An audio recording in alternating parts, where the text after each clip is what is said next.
بسم الله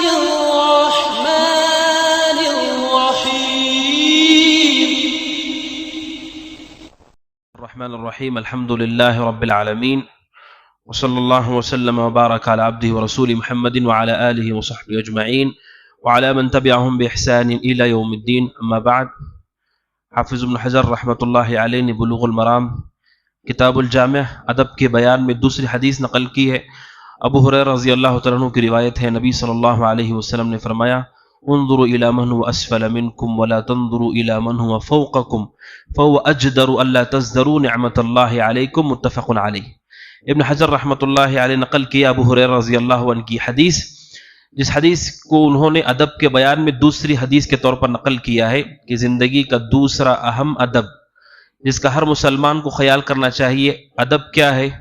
اللہ کے نبی نے فرمایا علیہ الصلوۃ والسلام: انظروا الی من هو اسفل منکم، ان لوگوں کو دیکھو، آنکھوں سے نہیں، اپنے دل کی نگاہ سے. من هو اسفل منکم، جو تم سے کم درجے میں ہیں دنیاوی اعتبار سے، تم سے کم صحت والے، تم سے کم مال والے، تم سے کم تجارت، تم سے کم خاندان اور نسب کے اعتبار سے، دنیا میں جو تم سے کم ہے انہیں دیکھا کرو. یہ اللہ کے نبی صلی اللہ علیہ وسلم کا حکم ہے، یعنی یہ واجب ہے کہ مومن اپنی زندگی میں ہمیشہ ان لوگوں کو دیکھے جو اس سے کم درجے میں ہیں. اور دوسرا حکم آپ نے دیا، کہا وَلَا تَنظُرُوا إِلَى مَنْ هُوَ فَوْقَكُمْ، جو تم سے اوپر ہیں انہیں کبھی مت دیکھو، یعنی بصیرت کی نگاہ سے، کہ تم سے زیادہ جن کے پاس مال ہے، اولاد ہے، عزت ہے، شہرت ہے، تجارت ہے، انہیں نہیں دیکھنا چاہیے. اللہ کے نبی نے منع کیا، واجب ہے یہ کہ مومن کبھی اپنے سے اوپر لوگوں کو دنیا میں نہ دیکھے، اس میں غور و فکر نہ کرے. کیوں؟ آپ نے اس کی علت بیان کی، فَهُوَ أَجْدَرُ أَلَّا تَزْدَرُ نِعْمَةَ اللَّهِ عَلَيْكُمْ، کہ کوئی مومن اپنے سے اوپر والوں کو دیکھتا ہے، نیچے والوں کو نہیں دیکھتا، تو اللہ کی نعمتوں کو وہ حقیر سمجھتا ہے. اللہ کی نعمتوں کو حقیر سمجھنے سے کیا ہوتا ہے؟ اپنی نعمتوں کو خطرے میں ڈالتا ہے. خطرے میں ڈالنے سے کیا ہوگا؟ اس کی نعمتیں چھن سکتی ہیں. جو آپ کے پاس نعمتیں ہیں وہ آپ کو معمولی لگیں گی جب آپ اپنے سے اوپر والے آدمی کو دیکھیں گے. شیخ عثیمین رحمۃ اللہ علیہ کہتے ہیں، دو انسان دنیا میں ایسے نہیں پائے جاتے ہیں جو ہر چیز میں برابر ہوں. اللہ نے کسی کو کوئی چیز دی ہے تو کوئی چیز کم کر دی ہے. کوئی آدمی بہت مالدار ہے لیکن اس کے پاس صحت بالکل نہیں ہے، کسی کے پاس بہت صحت ہے، مال نہیں ہے، کسی کے پاس مال ہے، اولاد نہیں ہے، کسی کے پاس اولاد ہے، صحت نہیں ہے. اللہ سبحانہ و تعالیٰ نے ہر ایک کو ہر چیز نہیں دی ہے. اگر ہم زندگی میں اپنے سے اوپر ہی دیکھتے رہیں گے تو پھر کبھی انسان اللہ کی نعمت کی اہمیت کو نہیں سمجھے گا، شکر بھی نہیں کرے گا. اب شکر نہیں کرے گا تو نعمت باقی بھی نہیں رہے گی. علماء کہتے ہیں پہلا جو ٹکڑا ہے کہ اللہ کے نبی نے فرمایا اپنے سے نیچے لوگوں کو دیکھو علیہ الصلوۃ والسلام، اس سے بہت سارے فوائد ہیں. ان میں سب سے پہلا فائدہ یہ ہے کہ آدمی کو اطمینان ملتا ہے جب وہ دیکھتا ہے اپنے سے کم صحت والے لوگوں کو. اس وجہ سے علماء کہتے ہیں کہ صحت مند لوگوں کے سر پر ایک تاج ہوتا ہے جسے صرف بیمار دیکھ سکتا ہے. صحت مند لوگوں کے سر پہ ایک تاج ہوتا ہے جسے صرف بیمار دیکھ سکتا ہے. یہ اللہ سبحانہ و تعالیٰ کی نعمت ہے. اپنے سے نیچے والے لوگوں کو دیکھتا ہے آدمی تو اسے سکون اور اطمینان ملتا ہے، پہلا فائدہ. اور دوسرا فائدہ یہ کہ اللہ کی نعمتوں کی شکر گزاری اس کے اندر آتی ہے کہ اللہ تیرا شکر ہے کہ تو نے بہت کچھ مجھے دے دیا ہے. اللہ کی شکر گزاری وہ کرتا ہے. تیسرا فائدہ یہ کہ اللہ کی تقدیر سے وہ راضی ہوتا ہے کہ تو نے جس گھرانے میں چاہا پیدا کیا، جتنا مال چاہا اتنا عطا کیا، جیسی تخلیق چاہی کی، تیری مرضی ہے. اللہ تعالیٰ کسی کو بہت خوبصورت بناتا ہے، کسی کو جسمانی طور پہ بہت طاقتور بناتا ہے. اللہ سبحانہ و تعالیٰ کی تقدیر سے رضامندی، یہ اس کا فائدہ ہوتا ہے. چوتھا فائدہ یہ ہوتا ہے قناعت آتی ہے. قناعت کا مطلب جو اللہ تو نے دیا ہے اس پر آدمی راضی ہو جاتا ہے اور اس سے مطمئن ہو کر زندگی گزارتا ہے. بلکہ بعض حدیثوں میں معلوم ہوتا ہے کہ اصل مالداری قناعت ہی ہے کہ آپ کے پاس پوری محنت کر کے حلال کمائی جتنی آ جاتی ہے اسی میں خوش ہونا. یہ قناعت اللہ کی بہت بڑی نعمت ہے. جب آپ اپنے سے نیچے لوگوں کو دیکھیں گے تو آپ کے اندر قناعت پیدا ہوگی. اور آخری فائدہ جو آدمی اس کا خیال کرتا ہے کہ اس کے لیے مصیبت ہلکی ہوتی ہے. جب آپ آزمائش میں لوگوں کو دیکھیں گے تو آپ کو اپنی مصیبت ہلکی دکھے گی.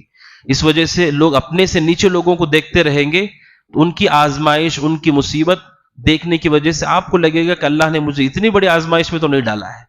آپ دیکھیں روزانہ کتنے لوگ ہیں جو ڈائلسس پہ رہتے ہیں. جب تک ڈائلسس نہیں ہوگا ان کے لیے کوئی راستہ ہی نہیں کہ وہ اطمینان سے عام لوگوں کی طرح چل پھر سکے.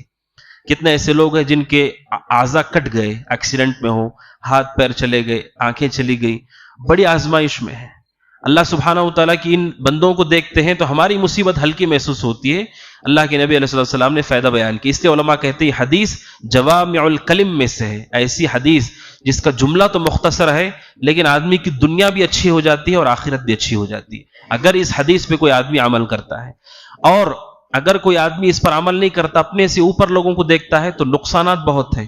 پہلا نقصان یہ کہ کبھی اسے اطمینان نہیں ملے گا، یہ گارنٹی ہے، جو آدمی اپنے سے اوپر لوگوں کو دیکھے گا اللہ اسے زندگی میں کبھی راحت نہیں دے گا، ہمیشہ وہ عذاب میں ہی رہے گا۔ آپ کے پاس کوئی سواری آپ سے اچھی کسی اور کے پاس ہے، آپ کے پاس اولاد ہے آپ سے زیادہ بہتر اولاد کسی اور کے پاس ہے، آپ کے پاس صحت ہے آپ سے اچھی صحت والے ہیں، آپ کا بڑھاپا آ رہا ہے اور جوانی میں بہت سارے لوگ ہیں، انسان اوپر دیکھے گا، نقصان یہ ہے کہ اللہ کبھی اسے راحت نہیں دے گا۔ اور دوسرا نقصان یہ کہ وہ ہمیشہ اللہ سبحانہ و تعالیٰ کی نعمتوں کی ناشکری میں رہے گا اور ناشکری کی وجہ سے نعمتیں اسے کم ہونا شروع ہو جائیں گی۔ اللہ سبحانہ و تعالیٰ اپنی نعمتوں کو ایسی جگہ پر نہیں رکھتا جہاں اس کی شکر گزاری ہی نہیں ہے، نعمتیں کم ہونا شروع ہو جاتی ہیں، آزمائش پر بڑی آزمائش آ جاتی ہے۔ اس وجہ سے دوسرا نقصان یہ ہے کہ آدمی اللہ سبحانہ و تعالیٰ کی نعمتوں سے محروم ہونے لگتا ہے۔ تیسرا نقصان یہ ہے حسد پیدا ہوتا ہے۔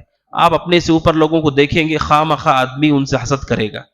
حسد کرنے کے لیے کسی سبب کی ضرورت نہیں ہے۔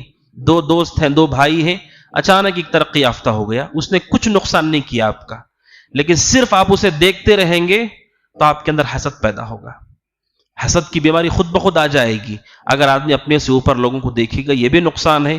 اور چوتھا نقصان یہ علماء کہتے ہیں آدمی تھکے گا، جب اوپر لوگوں کو دیکھے گا اب وہ چاہے گا کہ میں بھی ان کی طرح ہو جاؤں، تو خواہ مخواہ وہ محنت کرے گا، اپنا ایکسٹرا وقت لگائے گا، تھکے گا صبح شام، ذہنی طور پر بھی تھکے گا، جسمانی طور پر بھی تھکے گا۔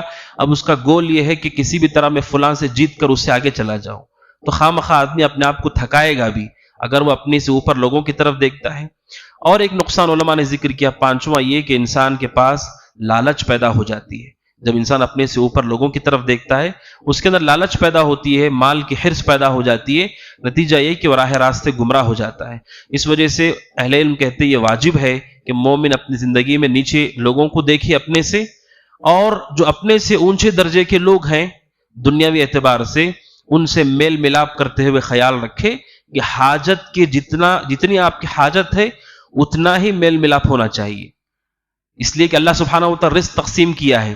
اگر آپ ایک درمیانی طبقے کے آدمی ہیں اور آپ کا اٹھنا بیٹھنا ایسے لوگوں کے ساتھ ہے جن کے پاس بہت زیادہ مال ہے، سلف نے اسے ناپسند کیا ہے، اس سے کیا ہوگا، جب بھی آپ گھر لوٹیں گے تو آپ کو گھر آپ کا چھوٹا لگے گا، نعمتیں آپ کو خراب لگیں گی۔ اس وجہ سے علماء کہتے ہیں جو ہم سے زیادہ بہتر ہیں دنیاوی اعتبار سے ان سے آدمی میل ملاپ رکھے، لیکن بقدر ضرورت، ایک دینی دعوتی ضرورت، مسلمان بھائی کی حیثیت سے اٹھنا بیٹھنا آدمی کی صحبت ہی ہو جائے اس کے ساتھ، تو اس سے ایک نقصان ہوتا ہے کہ آدمی اس سے پریشان ہو جاتا ہے۔ یہ بھی اہل علم نے ذکر کیا ہے، اور اسی کے ساتھ سلف صالحین نے یہ بھی ذکر کیا ہے کہ جو آدمی اللہ سبحانہ و تعالیٰ کی مخلوقات میں ہمیشہ اپنے سے نیچے لوگوں کی طرف دیکھتا ہے، اوپر لوگوں کی طرف نہیں دیکھتا، تو اللہ سبحانہ و تعالیٰ اس کے رزق میں، اس کے مال میں، اس کی عمر میں برکت عطا کرتا ہے۔ کیوں؟ کیونکہ اسے دوسروں سے کوئی غرض نہیں ہے، اسے مقصد یہ ہے کہ اللہ نے جو نعمتیں دے دی اس کی شکر گزاری کرنی ہے، اپنی طاقت بھر رزق حلال کمانا ہے، اس پر عمل کرنا ہے، دین کی نشر و اشاعت کے لیے طاقت بھر کوشش کرنی ہے، تو وہ اللہ سبحانہ و تعالیٰ کے بتائے ہوئے راستے پر قائم رہ جاتا ہے صرف ایک حدیث کی وجہ سے۔ یہ بہت بڑی حدیث ہے، اس وجہ سے اہل علم نے کہا کہ ایک حدیث ہماری دنیا اور آخرت میں بہتری کے لیے کافی حدیث ہے۔ اگر کوئی آدمی بصیرت کی نگاہ سے اس حدیث پر غور کرے، اس حدیث کو سمجھے، تو اسے احساس ہوگا اور اس کی دنیاوی اخروی دونوں زندگی بہتر ہوگی۔ علماء کہتے ہیں اس کا تعلق صرف آخرت سے نہیں ہے، دنیاوی زندگی میں ذہنی طور پر اسے سکون ملے گا جس کی تلاش آج ہر انسان کو ہے، ہر آدمی پریشان ہے اس کے لیے۔ اس وجہ سے ابن حجر رحمۃ اللہ علیہ نے مسلمان کے حقوق ذکر کرنے کے بعد یہ حدیث بیان کی کہ آپ کو زندگی میں کیسے رہنا ہے۔ اس حدیث کے مطابق اپنے سے نیچے لوگوں کو دیکھیے، اللہ کی نعمت کی شکر گزاری کیجیے، طاقت بھر آدمی رزق حلال کمائے اور پھر اس پر عمل کرتا رہے، اس سے زیادہ کی طرف تانگ جھانک نہ کرے۔ آخر میں بات یہ ہے، بعض علماء نے کہا سوال کرنا، لوگوں کے بارے میں پوچھنا، اس میں ایک حالت یہ ہے کہ مالدار لوگوں کی خبروں کو جمع کرنا، اسے علماء نے ناپسند کیا ہے۔ ان کی کمائی کتنی ہے، ان کے پاس کتنا سونا ہے، کتنے گھر ہیں، کتنی گاڑیاں ہیں، ایسا سوال جو لوگوں کی کمائی اور دولت سے متعلق ہو، سلف نے اسے ناپسند کیا ہے۔ ایسے سوالات نہیں کرنا چاہیے، کسی کی ذات اور ان کے گھر، ان کے پاس کاروبار کیا ہے، کتنی پراپرٹی ہے، ایسے سوالات کرنا ناپسندیدہ ہے۔ مومن کو زیبا نہیں دیتا کہ لوگوں کی ایسی خبریں اپنے لیے جمع کرے، ان خبروں سے آپ کا کوئی فائدہ نہیں، نقصان ہی نقصان ہے۔ اس وجہ سے اس سے بھی بچنا چاہیے۔ بعض اہل علم اس حدیث کی شرح میں اس کو ذکر کیا ہے۔ اللہ سبحانہ وتعالیٰ سے دعا ہے کہ اللہ تعالیٰ اس نعمت اور اللہ سبحانہ وتعالیٰ اس حدیث پہ عمل کرنے کی توفیق عطا فرمائے۔ آمین۔ هذا وصلی اللہ وسلم علی نبینا محمد وعلی آلہ وصحبہ اجمعین۔ السلام علیکم ورحمۃ اللہ وبرکاتہ۔